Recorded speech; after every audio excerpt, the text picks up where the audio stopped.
Okay. Well, let me ask you a question.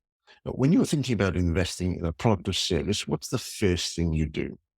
You'll likely ask your friends whether they've tried the product or service, and if they have, whether they would recommend it. You'll also probably do some online research to see what others are saying about said product or service. Now, according to research, 90% of consumers use the internet to find a business, be it local or otherwise, and 82% of consumers read online reviews. This only underlines the fact that the majority of people are looking to peers to make purchasing decisions, because most customers know that a little online research or asking peers could really spare them from a bad experience and poor investment of their budget. So this is where case studies can help. They could illustrate exactly how your company helped a previous or current client. In fact, according to the Content Marketing Institute, 73% of most successful content marketers use case studies. And nearly 50% of SaaS companies say case studies actually drive sales. So, begs the question, how can we best create them and use them to further predictable B2B revenue growth? Who better to ask than someone who specializes in this? Hello and welcome to the Predictable B2B Success podcast brought to you by Sproutword.com. I'm Vinay Koshy, and our guest today is Joel Klettke. Joel, you are the founder of Case Study Buddy, where your team helps mid-sized enterprise B2B companies create and scale case studies, as well as video testimonials.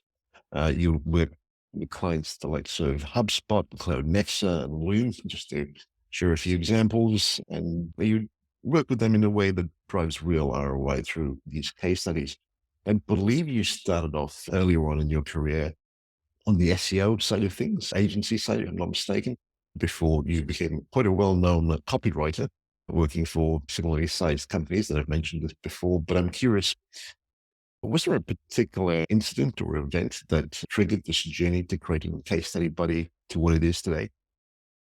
Yeah, absolutely. I had been working on the copywriting side with a company in the hosting space, and that project went well. It was wrapping up, and some members of their board had been part of that process. And one of them, when things were in their final stages, said, "Hey, this went really well. I advised this company called Pingboard. They need a customer success story. Is that something you do?" And my mentality has always been to learn by doing, to expose myself to new challenges and things that I haven't done and give myself a chance to do them. So I said, sure. Yeah. For you. Yeah, of course. It's something that I do. So I dug in, and it was the first sort of formal customer story that I'd done with a real focused intention and effort.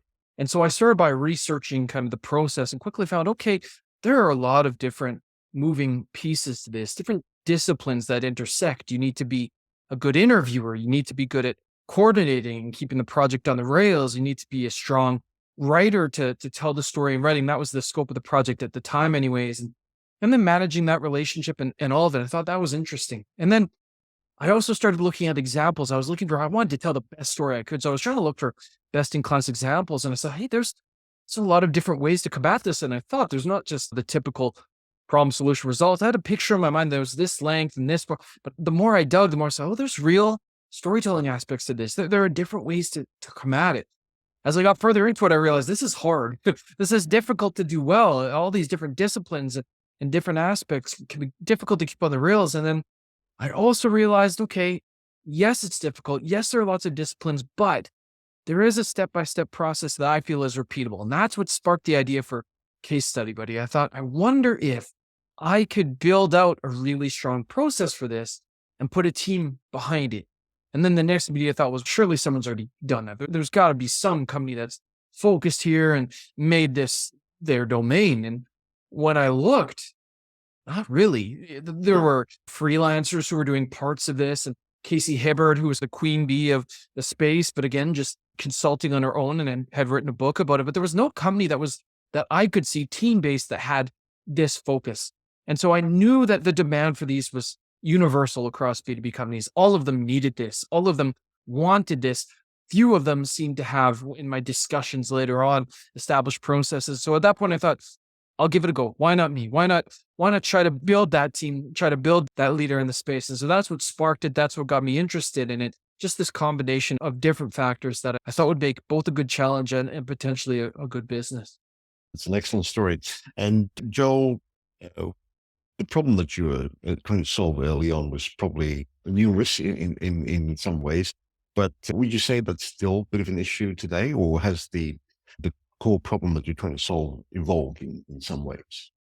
I think it's continued to expand. When I first got into it, my primary concern was how do I capture and tell the story? But as we've interacted with more businesses, we realize that there are myriad challenges beyond the creation piece. A lot of the challenges businesses face with customer stories, for example, are operational. They have no processes in place for how do we nominate or identify clients who might be a fit? How do we ask them? A revelation that occurred to me a few years in was that hey, case studies are a team sport. You can't just do these alone as a marketing department. You need buy-in from others on your own internal teams. Sales might be closest to the customer and protective of the relationship, or leadership might be making the ask. And so I think the scope of the problem that we address has expanded because our understanding of what goes into these, especially in mid-sized enterprise, but even in small companies, has grown and expanded too. So since then, we've gotten into the gunk on things like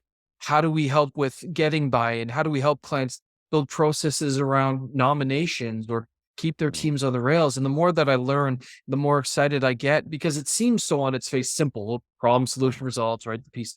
But the deeper I dig, the more moles there are to whack, the more interesting problems there are to solve. And it's been really exciting having an opportunity to see how 300 plus different companies come at these and identify some opportunities, some best practices. And what never ceases to amaze me, though, is even the companies that have billions of dollars in theory and in resources and incredible people, even this is a problem that just goes neglected or not really thought through. And that's exciting as well to be able to come with some novel solutions or process based ideas for getting through those things. Mm, brilliant. I'd love to dive into that in a bit, but I'm also curious. What would you say is your personal area of strength, given your journey to date? I think it surrounds, I love to take a problem and build a process to solve it. I love to look for ways to engineer excellence. I like breaking things down into the minutia and then looking at how can we optimize every stage of this. I think that's what really fires me up about this is that even though it can be a daunting problem, number one, it's a solvable problem. I think the other part of my strength that I bring to this is that storytelling side. I love the copywriting side. My work in conversion copywriting and getting people to take action really meshes nicely with this because, again, I've been able to come with a perspective of not just how do we capture a win, how do we tell yet one more story, but how do we make these compelling and motivating and drivers of action and ROI instead of just backpats and generic fluff pieces. So those are, I think, aspects of myself that I try to bring to the work, build into my incredible team who only sharpens those things further. But those are the things that really light me up and I think have helped us to find traction and think through things a little differently. And in that area of strength, what would you say is something that businesses don't know but should? I think there are many things. I think number one, that revelation that occurred to me that case studies are a team sport. I think it sounds so simple on its face, but when you realize that you can't just task marketing with this and say, go do the thing and expect these incredible, fully formed, metrics driven, deep personal experience stories to come out the other side. I think within that area of strength, realizing that you need to mind the details and come at this through the lens of a program, not just an asset. Mhm. I think that's something that businesses are starting to clue into. You look at the trend line in terms of customer marketing and advocacy roles and those existing in the first place within companies. Since I got into this 7+ years ago, that line is only up and to the right. So that's one side of it. I think the other thing that businesses don't realize is that you can be intentional with your case studies. I think for most businesses, these are reactive pieces. They're happy accidents. Someone's put up their hand. Let's rush to capture it. Or, okay, we're doing a push for case studies. Let's figure it out. But I think what businesses don't realize is you can engineer a program that allows not only case studies to be an inevitability of your relationship, but allows you to be selective in the types of stories you choose to tell and how. I think one of the big victory points for companies is when they reach a place of maturity such that they've identified in their own business goals, in their own revenue goals, these are the gaps we have. These are the gaps in storytelling we have, either an industry we're not speaking to in our stories, or Mhm. features we're not really telling the story of, or competitors we're not really addressing in our stories. And now, instead of hoping and praying and wishing these stories will show up, they're in a place to go and curate them. They've got Mhm. processes to engineer those stories coming out of their customer base. And I think that's something that companies miss is you don't have to wait for stories to come to you. You can be intentional about going and seeking them out and generating this kind of storytelling proactively over time. And no, I'm sure that's an interesting perspective for many companies who often find that the onus really lies on them, and perhaps some serendipitous moments where the customer kind of puts their hand up to say that they're willing to do a testimonial or case study of some sort. And now, you said earlier on that you don't believe that this is really a marketing function. It's more of a team sport.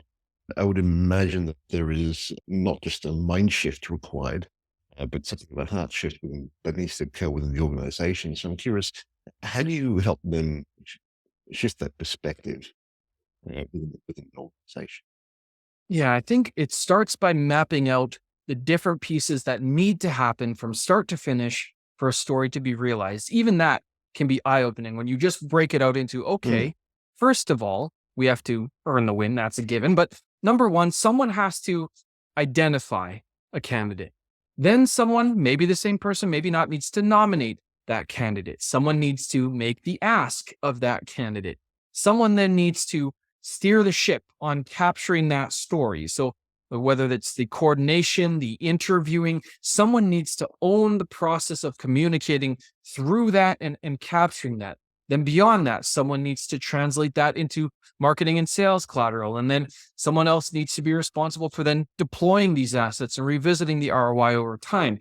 And that doesn't necessarily need to be 12 different people, but the realization that those who are physically or relationally closest to your customers are not necessarily the ones who will be tasked with producing the collateral and bridging those gaps. So often the teams that are most involved or most need to be connected are leadership, helping to set the mandate, helping to create opportunities, helping to grease the skids for these teams to work together.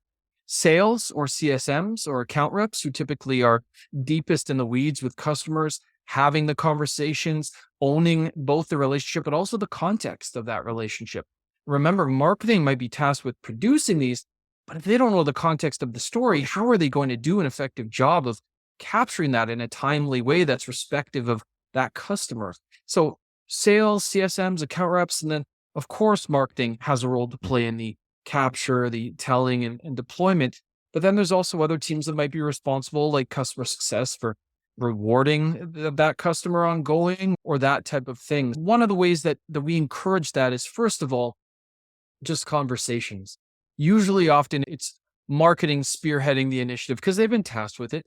But we encourage marketing instead of making this their pet project, queue up some calls with sales, with CSMs, and talk about them.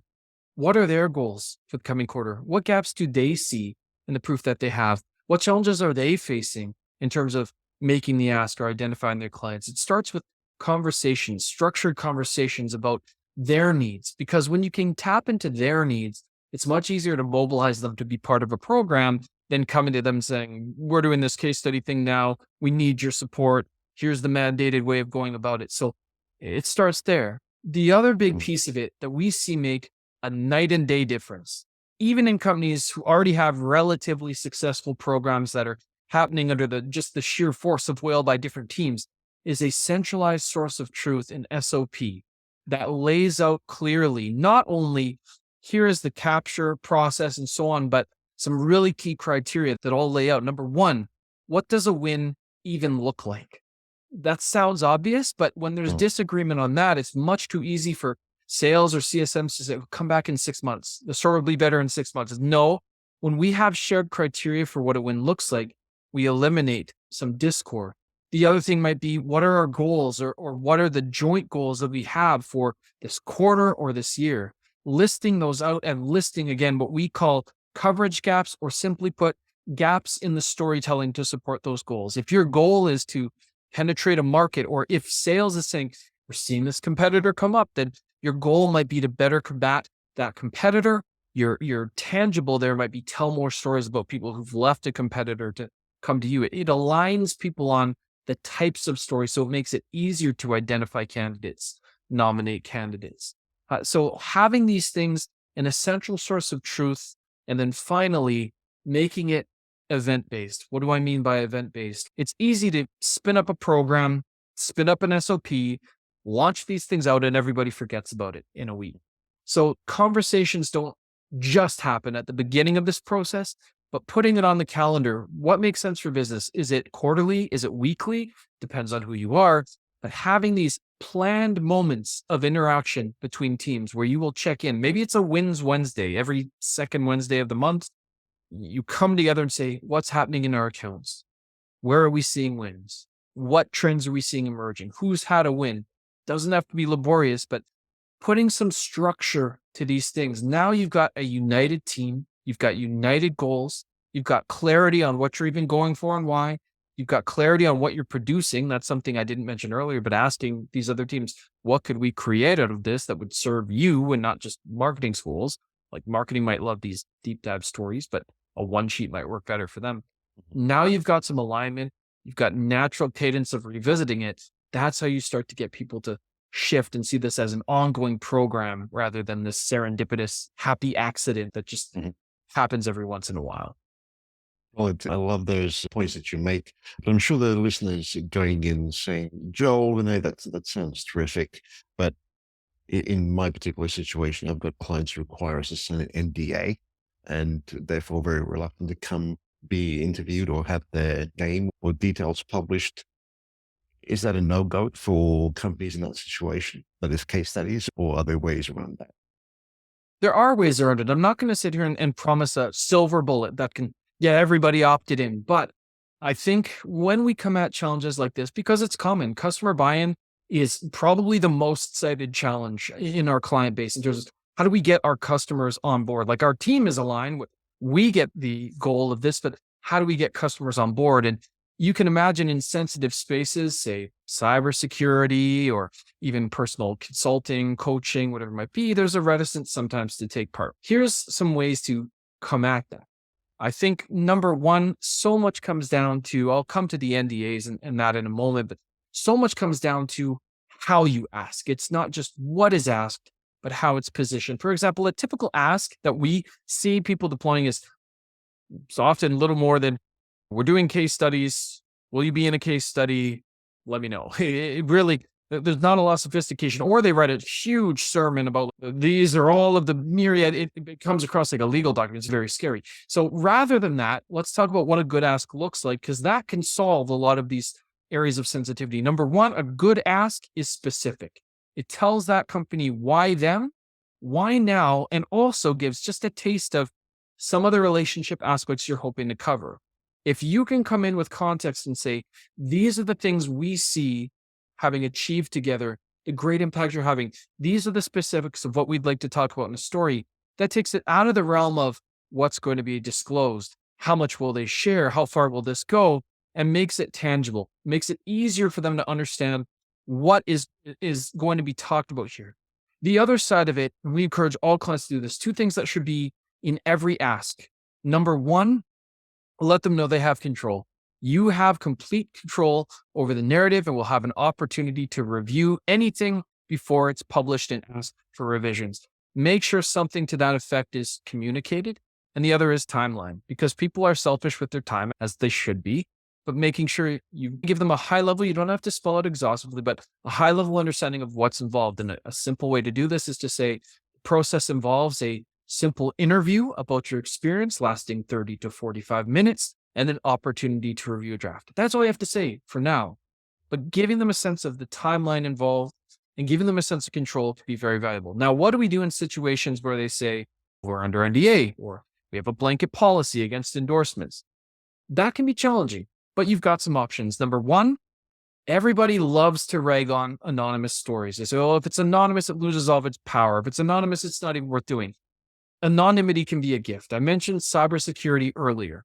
We've done over 90 stories for one client in the cybersecurity space. Some of them named, some of them not, most of them not. But you can tell a very powerful, very believable, very credible anonymous story by scrubbing out the details that don't need to be there, but maintaining things like the quotes from the customer, the descriptions of their experience. In fact, anonymity can be a gift because you can often go deeper into the metrics or specifics than you could had that company been named. If they know their identity will be protected, it gives you more leeway and opportunity now to incorporate some of these juicy details that otherwise, if they were named, they may not have wanted in the piece. But the other side, especially for enterprise, and it's something, again, it's only occurred to us later on, NDAs are one thing, but if you have someone in your organization who is very authoritative, someone in the C-suite, who is asking can often matter as much as how are you asking. So tapping in the leadership team, if the request comes from a CEO to another CEO, you'd be surprised how often legal restrictions or PR restrictions or every so often now become a little more flexible. So some cases, yes, your hands are tied, but there are some different ways you can come at that and explore different ways of capturing that or telling that story. I love that. Also, love the way you're emphasizing creating the story around the customer as opposed to creating case studies purely from your perspective, the company's perspective. You talked about defining the wins and having that as a the addressable item on the agenda, so to speak. I'm curious, would that also relate to the kinds of value propositions that you want to put out there to your audience as well? Yeah, I think the two very much go hand in hand. Something that I mentioned earlier is this idea of coverage gaps, or also again, like gaps in your messaging. So for as a tangible example, we work with a client, they have a brilliant core product, and people know about the core product. But over the past few years, they've gone through a lot of mergers and acquisitions. They've acquired different companies, different tech that have enabled them to now do more than what they're known for. And they have a really hard time getting people to expand their thinking on what's possible with them. We went through a season of telling stories just about these new bits of functionality or these new opportunities, these new value propositions that are made possible. We are very Mm. intentional about curating stories that would make that possible. And I think when you think through the types of stories you want to tell, sometimes it's about evangelizing new value proposition. Sometimes it's about disambiguating how your solution would work in a new market. A good example of this, for example, there is a company that has this very sophisticated air filtration system that's used in industrial manufacturing, fiberglass particles, things like that. COVID comes along, and all of a sudden they realize our filtration systems are actually medical grade. They can be deployed in gyms for people who are working out and provide a level of kind of risk mitigation there. Well, the people who buy industrial manufacturing air filtration systems think differently than gym owners, telling stories to gym owners and interviewing those people and using that language. That can be a disambiguation type of story. So you could also have feature people of the roles on the buying board that you're trying to appeal to, or things like that. So thinking very carefully about the who, the what, the facets of your offering, be it a product or a service that you want to evangelize, that gives you an ability to be very intentional about when you do capture a relevant story, how you name those things, how you evangelize those things, how you capture those things as well. So absolutely, not every story has to be problem solution results in the same old way. It can be about a very particular subset of the things you're doing, or new things you want to be known for. Mm. Love that aspect as well. So, earlier on, you talked about helping the organization identify wins and opportunities to capture these stories. Would you say that there also needs to be an awareness or some level of storytelling in order to be aware of opportunities and angles that they could approach clients with, but also to try and capture some essence of the story before perhaps coming to someone like yourself or your team to build up this whole potential case study? Yeah, absolutely. I think context is a big key part of all of this, capturing that context and handing it like a baton Hmm. from person to person. Knowing, again, thinking through the lens of these are the goals we have or the things we'd like to say, spending the time then to think what types of stories would reflect that. And then what stories do we have in our customer base? I think one of the challenges for companies is, again, this context often lives in their CRM or in the heads of the reps. And so finding ways to capture that and pass it on can feel daunting. Or alternatively, sometimes your setup or your organizational structure doesn't lend itself to that. So how can we, in a very lightweight way, capture this from the clients ongoing? And there are ways to do that. I think one of the simplest ways to think through this is the concept of escalating commitment from clients rather than wait for the perfect moment to strike. Most companies are already doing things like NPS score surveys or CSAT surveys or customer feedback surveys on a periodic basis. The great news is you can tweak those things without making them overbearing to capture snippets or moments in time of your customer's story when they respond in a way, a simple question or two surrounding what types of challenges have you overcome this past period, or what has stood out to you over this past period can be illuminating in terms of the context you have, the stories available. I think mapping out the regular cadence of communication with your customer and who owns those different conversations also can be illuminating because you can now task people with a mission of capturing this context and Mm. documenting it and centralizing it and passing it on. So there does need to be this awareness within the company of, again, that central source of truth that certainly helps, but also outlining, okay, how do we capture this? Giving people a standardized way so they don't have to think and invent new ways to come at this every time, but oh, we're capturing pieces of this in a standardized way across teams. There are templates for this. There are questions built into the natural functions of what we're doing that help us gather this context, keep us aware of this context, and then also give us the ability to revise this context or revisit things as our stories or our needs change. Now, would storytelling be a skill set that you would encourage companies to build within the organizations, or at the very least, develop a culture of storytelling across the organization? I think it's important to develop, number one, I think culturally, rather than storytelling, which I believe is important, but I think it goes hand in hand with, especially for the CSMs and sales side of things, develop a culture of curiosity. Because Right. if you're curious, it will keep you Mm. asking questions. It will keep you engaging and wondering and probing and exploring with customers. But a culture of storytelling, yes, I think starting to move away from just, okay, the win is a win, or these are the KPIs of our customer, but even in a simple way, ingraining in the team a simple understanding of the old infomercial format before, during, and after. How do we view the transformative journeys of Mhm. our clients? How do we, as an organization, learn how to think in terms of story and communicate with clients in terms of story and meet them where they're at? I do think that is important. Not everyone needs to be an incredible writer.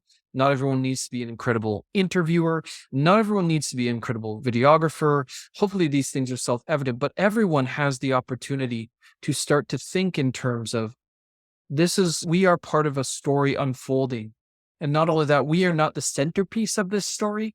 The customer is. We are playing a supporting role. We are not the hero. We are the sidekick. And if we can start to look at our relationships with customers, the lens of a transformative journey, a transformative story, that may change how we engage with them and how we tell those stories when the time is right. Right. And I'm also curious, we've talked a fair bit about what it is like for us as a company working with clients, but from a client's perspective, you've talked about how to ask them in perhaps a better way or a more appropriate way.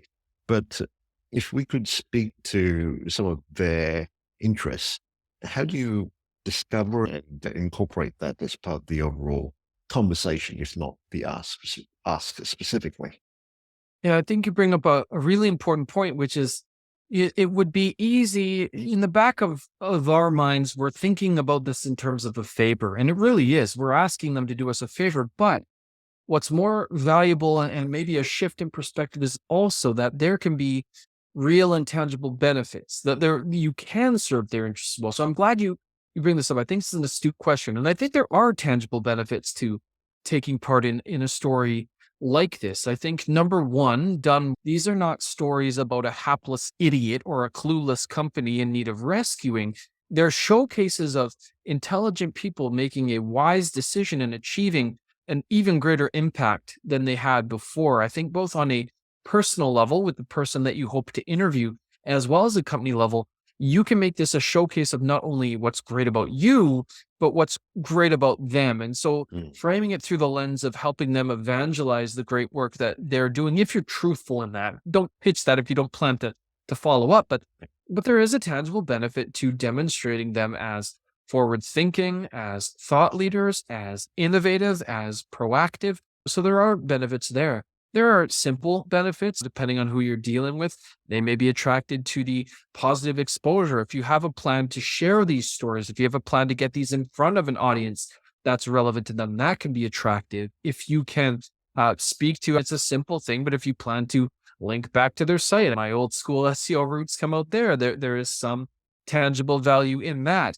I think a lot of people immediately leap to the notion that, oh, we need to monetarily reward them. We should give them a discount. We should pay them, and that must be their interests in this thing. But that's not always the case. Certainly, there are means of thanking them for their time, but there are other benefits too. You may see that in some spaces, a benefit could be access to new features or opportunities first as a priority customer, or access to leadership, or access to conversations. Those types of things can be valuable rewards, as it were, for taking part in a program. So I think there are interests in the customer. There are things in the customer's interest that you can also position. And that's part of the reason why, for example, I would advise, don't say, will you be in a case study? You might phrase it differently as, can we feature you? That's a different way of even shifting the mindset for yourself and for them around what this is and the potential for good on both sides here. I love that aspect. I'm also curious with these case studies, from a client's point of view, you're inviting them to be in control of the whole process and the sort of narrative that's put out there. Um, I suppose a concern would be that timelines would blow out, that there are no specific deadlines, or they could be missed because there isn't much at stake for them. How do you counter those issues? I think you're inviting them to have a voice in the narrative, but you're giving them control of the narrative, but you're inviting them into a process. I think you want to make this as simple, lightweight, as easy to take part in as possible. You want to eliminate as many points of friction and thinking as you can. And so there are different ways to do that for them. Number one, recognizing your point of contact may not be the only person who needs to sign off. How can we make that simpler for them? Things like giving them a pitch packet, a simple one sheet that outlines, here's what the process looks like. Here's what the end result tends to look like. Here's the time commitment, reminding them of the promise that they have control over the narrative. Those things can help them evangelize internally on their end and move things along faster.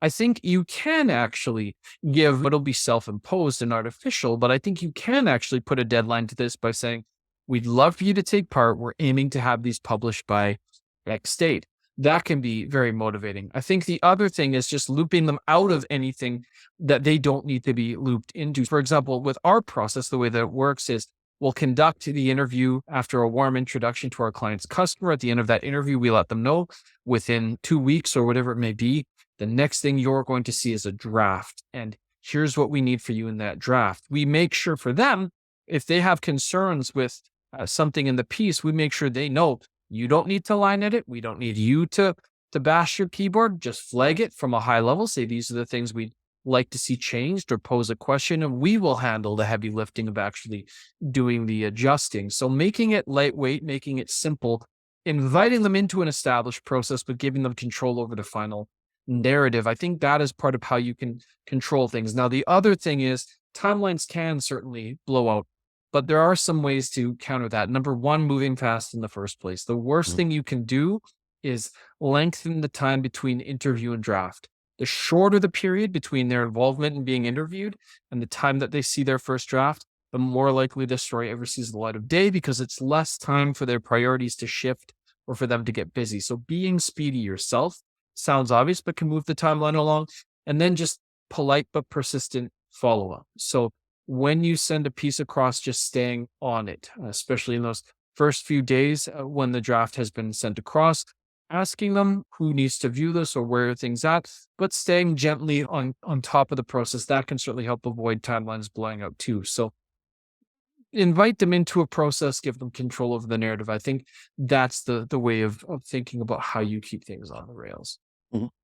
And just thinking back to what you were saying earlier, this would you say that purpose-driven brands perhaps have it easier in getting customers to willingly share their wins as opposed to those who are not so overtly purpose-driven? It's a good question. It's interesting. I think at times, yes, some of the easiest stories are small organizations where connections are very personal, coaches, consultants, that type of thing, where there's this very close and intimate relationship. But at the same time, again, it's fully possible. In fact, we're in the thick of it for enterprise sized companies in very sensitive spaces like cybersecurity or legal or whatever to do storytelling at scale. And so I think it's less about whether or not someone is purpose driven, though I do think being purpose driven or having a clearly created and celebrated purpose does give you an advantage. But I wouldn't say not being purpose driven precludes you from the opportunity to do this and to do it well. I think it really does come down to how are you facilitating and maintaining conversations with your customer? How are you looking after them throughout the life cycle of their journey with you? I think having a clear process still, whether you're purpose driven or not, is going to be the biggest differentiator into whether or not you are able to get people to take part. Mhm. I can imagine there's many applications of using case studies to further awareness and drive the sales process. What would you say have been perhaps the ones that have surprised you the most in terms of application? Yeah.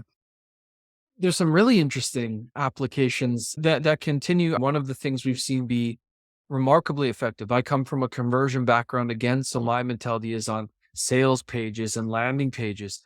One of the early examples that surprised us is a company that stopped pushing people to sales pages with their remarketing ads and instead sent them into stories. And the success of that was quite surprising. Another one that's been quite surprising is internal. We have clients who share these stories internally to celebrate with their teams and the impact Mm. of the morale boost for that, the way that those get repurposed into training materials and say, this is what a great relationship and a great impact looks like. That was something that I didn't necessarily anticipate. I think one of the things that again seems obvious in hindsight, but was again a surprise to me, uh, was stories that aren't for new customers, but for existing ones, upsell, cross sell types of stories where it helps justify continuing the relationship or expanding the relationship. And I think one other area that has been really interesting to me and compelling to me is as spaces get more entrenched and competitors get more entrenched, these switcher types of stories about people who moved on from one competitor to you and focusing on that. I wouldn't say I'm surprised that those are stories at all, but the effectiveness of that type of story in the sales process has been very valuable. But I think that internal piece, especially that morale boost, that unifying ability for teams, that's pretty special to see. We've had clients take the transcripts from our interviews and have everyone, they're not big covers, but have everyone read them And it's this really cool celebratory moment where they see for themselves how their work is making a difference. And I think that's pretty unique to the work that we do. Absolutely. I imagine it would certainly help internalize the value propositions and the purpose, as well as the value that they're providing for their clients as well. So that's very interesting. This has been a fascinating, Joel, but yeah, with this whole area of case studies and perhaps even testimonials, would you say there are perhaps a couple of areas that you find tend to get glossed over or doesn't get much airtime? If so, what would they be? I think one of the big ones is distribution. Companies are so focused on capturing these in the first place that when they finally have something, they celebrate, which is great, but then they don't do anything with these. We just talked about some of the different ways you can deploy these, but I think one of the things that gets glossed over, there's still a very old school mindset. These are end of journey assets that you bring these out when someone is a long ways into the sales process and they just need a little bit more convincing. I think one of the things that gets glossed over is that you can actually leverage these stories across the entire buyer's journey. But to do that, telling the story one way, one place, one time is not going to cut it. So coming at these with a mindset from the outset of repurposing and building purpose built assets for different stages of that customer journey. I think that gets very glossed over. I think that gets very ignored, which is a mistake because there's enormous opportunity. I think another area that gets glossed right over is the idea that customer stories are not an endpoint. If the customer is still with you, it's wonderful that you captured the story 2 years ago, but glossed over are opportunities to update and opportunities to revisit and opportunities to, instead of a single point in time, start telling these trajectory stories for your long-standing clients. Again, we celebrate the moment as a victory, and it is. I'm not undermining that, but you're not done. You still have opportunities to continue that conversation. I think the final piece I would say that gets glossed over is the notion that the success of your ability, and hopefully this has come through loud and clear in this conversation, but the success of your case study program, the success of your ability to get buy-in, it all happens long before you ever make the ask. It starts with being intentional about your strategy, Right. being intentional about the conversations you facilitate and have with your customers, intentional about the way information is transferred through the organization. So again, looking at this not as just a moment in time, a point in time, a go do the thing type of thing, but as something that is living and dynamic and a natural function of your relationship with the customer. I think that gets glossed over, ignored. So those are, I think, some different areas that companies who want to be ahead, who want to be forward thinking, have an opportunity to dramatically outpace their peers, because the fact is most people are still looking at these in a very narrow way and not even appreciating, once they have them, how potent they can be deployed in the right ways. Mhm.